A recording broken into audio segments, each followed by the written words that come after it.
Well, our regular viewers will know that my colleague Ed Salt is always up for a swim.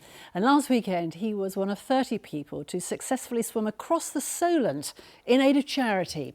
Swimming the Solent is now in its 10th year and is in memory of Ian Pratt, who died of motor neurone disease in 2020. Swimmers tackled the course in 4 groups over 2 days, either swimming from Stokes Bay in Gosport to Ryde Pier or from the Isle of Wight to the mainland. Here's Ed.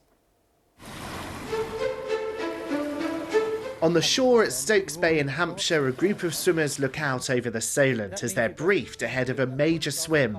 It's my first time, so I'm a bit nervous and a bit excited at the same time, a bit of both. I'm feeling nervous, excited. It's something I've always wanted to do. Any excuse for a long swim is great. How are you feeling about today's swim? Terrified. Is that normal?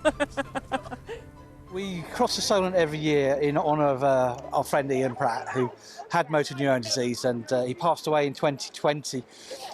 We do it every year, so it's a legacy for him. This is our 10th year of running this swim, and we're up to about £325,000 that we've raised for people with motor neurone disease.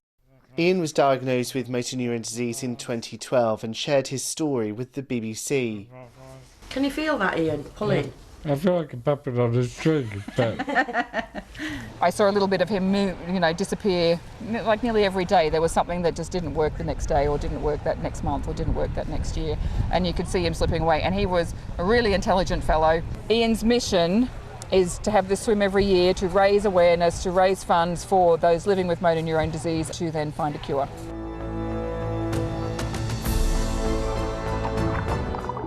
As the swimmers get into the water, the weather certainly isn't very July-like, but safety is of paramount importance, as you'd expect. The green light is given by the harbour master, and each swimmer has someone supporting them in a kayak for the journey across the Solent.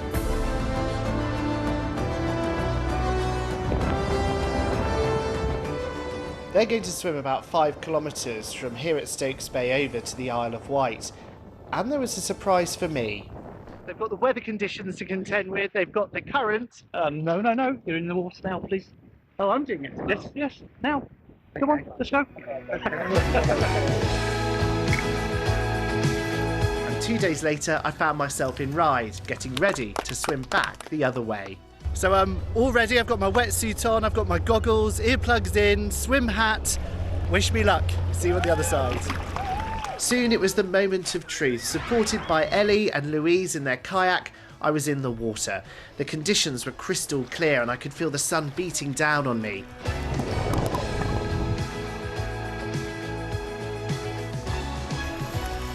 The Isle of Wight finally disappeared, but the red doors at the Gosport and Fareham Inshore Rescue Service, which was our finish point, weren't getting any closer. That's amazing. Good. Oh, absolutely amazing. It's gorgeous in here. It is beautiful. Oh.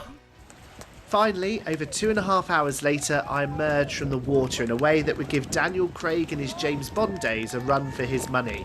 I'd done it, and we were actually told we'd swum just shy of 8 kilometres because of the conditions. What was it like for you? Absolutely amazing. Brilliant opportunity. I love it. So grateful to be able to do it. It's very special for me because I'm from the Isle of Wight but now live over on the mainland, so to swim between the two is very special.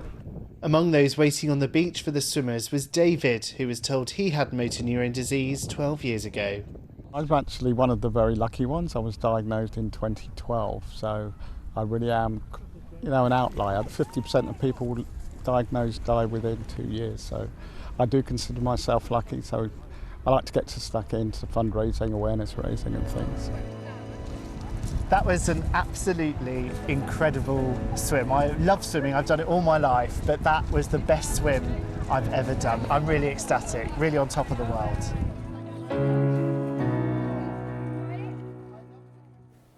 He's peeled off the wetsuit, he's here now. How daunting was that, Ed? It was very daunting, Sally, actually. I've swum 8 miles up in a lake in Cumbria before, but this is the first time I've gone over a stretch of water like that, but it was just absolutely glorious. How did you start open water swimming? I've always swum throughout my life in a swimming pool and in the sea, but it was a couple of years ago that I started training for events like this. I swam in a lake in Ringwood, a supervised lake, and that is the key thing, really, because for people that want to start, it has to be in a supervised lake, and I wish everyone well who wants to do it. Okay, that was 8K. Have you got a channel swim in you? Watch this space. Never say never. Want to hear it, want to hear it. Let's get on with the weather show. Thanks, Ed. Well done. Great swim for a great cause. On to the weather. Sam is here. What was the temperature of the sea today? Probably around 18 Celsius. Sam, thank you so much. So if it gets up to sort of 27, 28, we'll join you. Yeah, by all means. That's the water, not outside. The water. Okay. Thanks for watching. Bye-bye. Good night. We'll get everyone in. Yeah. Saturday Volunteering. Can you imagine?